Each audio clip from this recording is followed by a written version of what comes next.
በስመ አብ ወወልድ ወመንፈስ ቅዱስ አሐዱ አምላክ ዘለዓለም ሥላሴ ሰላም እግዚአብሔር ምስ ኩላትኩም ይኹን ፍትዋት ስድራ ቤት ኣብ ስዑድ እየ ዘለኹ ግን ዓዲ ይመስለኒ እሞ ስፈ ባሃሪ ኣለኒ እናውረድኩሲ ይሓፅቦ እሞ ናብ ፀሓይ የውፅኦ ኣብ እንዳ ወለደ እዩ ወለደይ ግንስ ብሂወት የለውን ናብራ እዩ ከምዚ ናይ ገዛ ናውቲ ክትርኢ ከለኻ ሓዳር ናብራ ከም ዘለካ ወይም ከም ዘለኪ እዩ ክትገዝእ ከለኻ ከምኡ እውን ከምዚ ክረአየካ ከሎ ናይ ገዛ ስራሕቲ ክትሰርሕ ከለኻ ናብራ ሓዳርካ ወይም ሓዳር ከም ዘለካ ሓዳር ንዘይብሉ ሰብ ማለት እዩ ብካልእ እዚ ከምቲ ናትክ ትብልዮ ዘለካ ከዓ ካልእ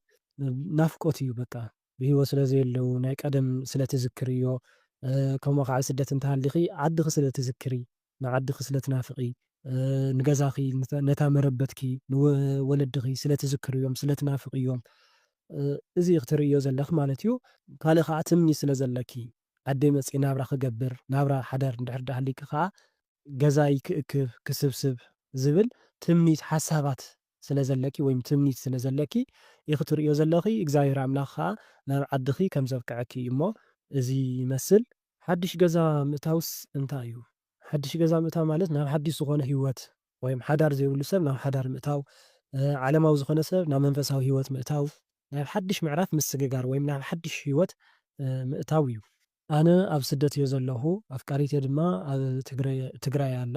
ብሕልመይ ግን ክዳና ኣውፅያሲ ኣብ ሻወር ኣትያ ክትሕፀብ እየ ርእያ ከይደስ ከይትርእየኒ ዝባናስ ብዝባናስ ትንክፍ ኣቢለ እያ መሓዛይስ በል ከይትርእየካ ጥራይ ሻይቱ ፍርዲ ስለ ዘለዋ ሽዑ ናይ መወዳእታ ፍርዲ ስለ ዘይተዋሃበ ብጸሎት ክትዝክር እያ ከም ዘለኪ ክትድግፍ እያ ከም ዘለኪ ካብኡ ከዓ ገዲፋቶ ዝኸደት ክዳውንቲ እንድሕር ዳኣ ሃልዩ ንሱ ንደኻታት ክትዕድልዎም ከም ዘለኩም እንድሕር ዳኣ ዘይተዓደለ እቲ ክዳውንታ እንድሕር ዳኣ ሃልዩ ማለት እዩ እንድሕር ዳኣ ዘየለ ከዓ ብሽማ እናገበርኪ ብስም ክርስትናኣ ንነዳያን ክትምፅውቲ ከም ዘለኪ ሩቃን ዝኾኑ ፍቆድ ጎደናታት ተደርብዮም ዘለዉ ኣብ ጎደናታት ዝሓድሩ ፋኛትራ ዝሓድሩ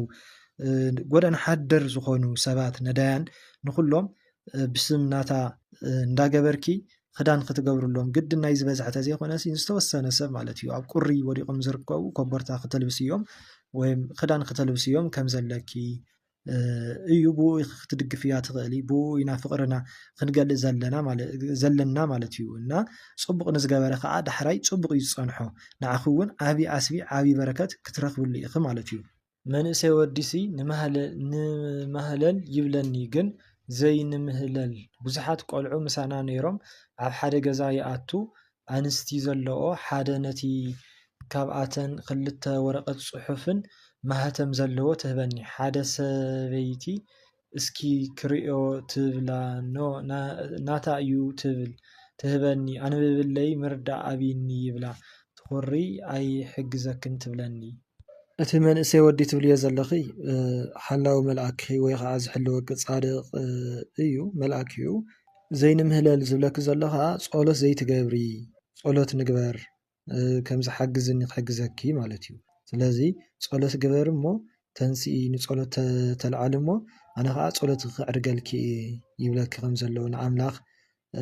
ከማልደልኪ ይብለኪ ከም ዘሎ ማለት እዩ እቲ ወረቐት ፅሑፍን ማህተምን ዘለዎ ትበን ሓንቲ ሰበይቲ ትብልዮ ዘለኺ ከዓ ወረቐት ብዙሕ ፍታሕ ኣለዎ ሕጂ ንኣብነት ነፃ ወረቐት እንድሕር ዳኣ ኮይኑ ንፅህና እዩ ፃዕዳ ወረቐት ማለት እዩ ንፅህና እዩ ዘመልክት ቀዳማይ ካብ ሓጢኣትካ ከም ዝነፃኻ ካልኣይ ከዓ ልክዕ ከም ህፃን ቆልዓ ንፁህ ከም ዝኾንካ ናይ ንፅህና መንነት ከም ዘለካ ወይ ከዓ ናይ ንፅህና ፀጋ ከም ዘለካ ከም ዝነፃኻ ክኸውን ይኽእል ማለት እዩ ካልእ ምስ ትምህርቲ ዝተኣሳሰረ ወይም ዝተዛመደ ክኸውን ይኽእል ኮታስ ከከም ሕልሙ ይፈላለዩ ማለት እዩ እና በቲ ናትኪ ፅሑፍ ዘለዎ ወረቐት ትበክ ዘላ ከዓ ሓጢኣትኪ ንሓጢኣትኪ ዝርዝር እያ ትበክ ዘላ ማለት እዩ መን እያ ንሳ ምናልባት ሰበይቲ ስለ ትብልያ ዘለኺ ወላዲት ኣምላክ ድንግል ማርያም እያ ማለት እዩ እና ፈለማ ሓጢኣት ከወግዲ ሓጢኣትኪ ንስሓ እተይ ሽዑ ኣነ ክሕግዘኪ እየ ትብለኪ ከም ዘላ ኣነ ክቐርበኪ እየ ትብለኪ ከም ዘላ ትቁጣዓ ማለት እየ እና እዚኣ ትብለኪ ዘላ እቲ ካባይ ርሕቕኪ ዘሎ ካብ እግዚኣብሔር ኣርሕቕኪ ዘሎ ሓጢኣት ዘኪርኪ ኩሉ ፅሒፍኪ ክትንስህ ከም ዘለኪ ምስ ተነሳኺ ከዓ ወላዲት ኣምላኽ ከም ትቐርበኪ ከም ትሕግዘኪ ትሕብረኪ ኣላ ነፍሰይ ከለኹ ሲ ኢላትኒ ኣጆኺ ሰበይተይ ንድኺ እሞ እንታይ ፀገም ኣለዎ ኢለያስ ደቂቐ ከይደም ደገ ወፅየ መሓዛኣ ድማ ካብኡ ቁሩብ ርሕቕ ኢላሲ ቪድዮ ካሜራስ ትገብር ነይራ። ኣነ ኣብ ፅርግያስ ይፅበያ ነይረ። ሽዑ ሙሉእ ክዳን ማለት ሽፎን ዝዓይነቱ ማለት እዩ ሸበጥ ጌራስ ነፀላ ዙርያ ተሸፋፊና ካብቲ ትሕፀበሉ ዝነበረት ገዛስ መሰስ ኢላስ ናብቲ ዝነበርክዎ መፅያ ንኸድ በል መፅየ ትብለኒ ሕራይ ንኽድ ተባሂልናስ ናበይ ምዃኑ እናኸድናሲ ተበራቢረ እዚስ እንታይ ይኸውን? እቲ ነፍሳ ትሕፀቦ ዘላ ንስሓ እያ ተኣትው ዘላ ንስሓ ኣትያ ብቅዱስ ቁርባን ክትቅበል ክትምርዖ ወይም ሓዳር ክትገብር ከም እትደሊ እትምነ ማለት እዩ እታ ኣፍቃሪትካ ወይም ትምኒታ ከምኡ ከም ዝኾነ ወይ ከዓ መንፈሳዊት እንተኮይና ብከምኡ ከም እትደሊ እዩ። ቅድሚ ሓዳር ከዓ ዝኾነ ምትንኻፋት ምስዓዓም ይኹን ካሊእ ነገራት ፆታዊ ምትንኳስ ይኹን ምትንኽኻእ ከም ዘይትደሊ እዩ። ስለምንታይ ንስሓ ኣትያ ብቅዱስ ቁርባን ተዓጂባ ክትነብር ከም እትደሊ እዩ እታ በዓልቲ ገዛኻ ወይም እታ ኣፍቃሪትካ ማለት እዩ። ንስኻ ግን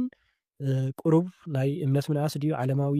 ስለ ዝኾንካ ድዩ ብሓፂሩ ብዝኾነ ምክንያት ትተነኻኽፋ ወይም ክተሰሓሕታ ትፍትን ከም ዘለኻ ቅድሚ ሓዳር ማለት እዩ። ዝኾነ ርክብ ምፍፃም ክኸውን ይኽእል ምስዓዓም ክኸውን ይኽእል ዝተፈላለዩ። ንሳ ግን ከምኡ ከም ዘይትደሊ ብንስሓ ብቅዱስ ቁርባን ዝተዓጀበ ሓዳር ከም እትደሊ እዩ። እታ በዓልቲ ገዛኻ ከምኡ እውን ከም ዝኸውን እዩ። እታ መሓዛኣ ካሜራ ትቐርፅ ነይራ ትብላ ዘለኻ ከዓ ነብሳ እንዳተሓፀበት ድያ ትቐርፃ ነይራ ወይስ እንዳወፀት ክዳና ምስ ተኸዳደነት? እዚኣ ንፅርቲ ኣይኮነትን። ምናልባት ነብሳ እንዳተሓፀበት ጥራይ ዝባና ኮይና ትቐርፃ ዓይነት እንድሕር ዳኣ ኮይኑ ፅቡቅ ኣይኮነን። እታ መሓዛኣ ፅቡቅ ዝኾነ ርድኢት ከም ዘይብላ እዩ። ብቁኑዕ ክኾን ይኽእል ብምንቃኝነት ክኸውን ይኽእል ብዝተፈላለዩ ምክንያት ማለት እዩ። ኮይኑ ግን ክዳና ምስ ተኸዳደነት ቅርፃ እንድሕር ዳኣ ኮይኑ ቪድዮ ጌራ ትቐርፃ እንድሕር ዳኣ ኣብ ስደት እየ ሓደ ወዲ ብ5-6 ወርሒ እንደመፀስ ዝጀናጀነኒ ኣሎ እና ብሕልመሲ በዶት ኩንትራ ገይሩ ፍርቂ ገፅን ኢዱን ብርሑቕ ሪአዮ ደንጊፀ ተሓቢኤ ንሱ ግን ኣይረኣየንን። ድሓርስ ኢደይ ክልተ ቆልዑ ዝፈልጠን ፀላም ቀይሕን እየናኡ ከይደን እና ከም ዝፈትወኒ ነጊርወን። ድሓር ገዛ ምስ ተመለሰ እንታይ እዩ ዝብለክ ነበረ እንተበልክዎንሲ ኦርድ እዩ ዘብዝሕ ዘረብኡ ኣይተረድአንን ኢለየን ነጊረናኒ እና እንታይ ማለት እዩ ብቻ ከተገድስካ መልሰለይ ኢለ እቲ ወዲ ብርሑቕ ክበርህ ምርኣይከ ብርሑቕ ክትርእዮ ከለኻ ማለት እዩ እቲ ሰብ ንዓኺ ስሕበት ከም ዘለዎ ወይ ድማ ብሩህ ተስፋ ሒዙ ዝመፅእ ኮይኑ ክስምዓካ ከም ዘለዎ እዩ ዘርኢ። ምሕዋእኺ ኣብ ውሽጢ ዘሎ ፍርሓት ጥርጥር ዘመልክት ማለት እዩ። እተን ኣዋልድ ምስኡ ምዝራበን እዚ ማለት እዚ ዝምድና ካብ ከባቢኺ ዘለዉ ሰባት ስድራ ቤት እውን ዝፈልጥዎ ወይ እውን ዝፀልዎም ነገር ምዃኑ እዩ ዘርኢ። እቲ ዘይተረድአኪ ቃል ከዓ እዚ ቃል እዚ ምስ ስርዓት ወይ እውን ንቡረት ተሓሓዛ ትኽክል እያ። እቲ ዘረብኡ ዘይምርዳእኺ ግና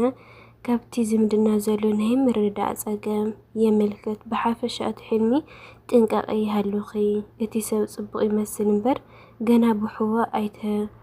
ኣይተረድአኩምን ዘሎ ዝብል መልእኽቲ እዩ ዘሎ ንኩሉ ሂወትኪ እስኺ ስለ ትፈልጥዮ እቲ ዘለኽዮ ጥንቃቐ የድልየኪ እዩ ማለት እዩ። ካልኣይ ሕልሚ ከዓ ኩሉ ግዜ እየ ዝሓልም ተገዲስካ መልሰለይ ቆልዓ ሓዚለ እየ ዝሓልምና እና ኣብ ፀልማት እዩ። ቆልዓ ምሕዛል ኣብ ሕልሚ ቆልዓ ሓዱሽ ሓላፍነት ስራሕ ወይ ድማ ትፅቢት ዝግበረሉ ነገር ኣብ ኢድካ ከም ዘሎ እዩ ዘርኢ። ኣብ ፀልማት ምዃኑ ግን እቲ ሓዚልክዮ ዘለኻ ሓላፍነት ወይ ሒዝክዮ ዘለኺ ወይ ሓላፍነት ትፅቢት ንመጻኢኺ ብንጹር ከም ዘይረኣየኪ ወይ ድማ ኣብ ሰከፍታ ከም ዘለኺ እዩ ልርኢ። ኣበይ ከም ዝበፅሓ ኣይፍለጥን እዩ ዝብል ናይ ውሽጢ ስምዒትክ እዩ። እዚ ሕልሚ እዚ ኣብቲ ሒዝክዮ ዘለኻ ሓላፍነት ብርሃን ፍልጠት ጸሎትን ክትውስኺ እዩ የዘኻኽረኪ ማለት እዩ። ብጸሎት በርተይ ዝኾነ ኣዋልድሲ ፀጉረይ ይቁንናኒ ይብለን እሞ ካብኡ ስልካ ጥኺ ትጨነለኻ እሞ መጀመርያ ተሓፀቢ ኢለናኒ እና እቲ ገዛ ምስ ጓዳ ኮይኑ እዩ ዝስምዐኒ። ካብዚ ጓዳ እና እዘን ኣዋልድ ከምኡ ምስ በላኒ ብዙሕ ጓዳ ከምፅእ ዝኾነ ብስልኪ ዝዳዋወሎ ወዲ ነይሩ። ሕጂ ኣይንዳወልን እና ኣብ ሻንጣይ ከፍ ኢሉ ይሪኦ ጫምኡ ከዓሲ ኣብዚ መንደቕ ኣደጊፍ ኣቢሉ ደው ኣቢሉ ኣቕሚጥዎ እና ለክዋጥ ማለት ኣብ ዓዲ ዓረብ ካብ ኣጅቦ ኣድሪቕካ ከም همزي بسكوت زي سرحيو ماشي اتي جزا خم لغاوي ون بيت ما أسرت مخانو أو هيوتكي تسعنو كم زلكي ويدما نازنت كم زي تسمعكي لرئي اتودي جامع أوصيو دوموالو أو حلمي جامع موصا مالت أو قعزو معراف ويدما أو حدا بوتا معراف ملكت اتي سوكاو هيوتكو وصاي ويودو إلو همزلو إيزاري اتي لكوات شتا أزي مالت أبتي زلو خيا خباوي ويدما زمدنا زي طعم سمعيت ويتشنكت كم زلو إلاري بحفشة اتي حلمة أفتي تعاج خيو زلخي ناي سمعيت قاداخ توزي حدش معراف كتجمر خم زلك إذا ملكت مالتي حلمي بزح جيزة ناي وشتنا تشنكت تمنيت ننصوار قليو كل جيزة بصولاتنا أملاخ مقراب ناي أمراق سانت كفن نايو مالتي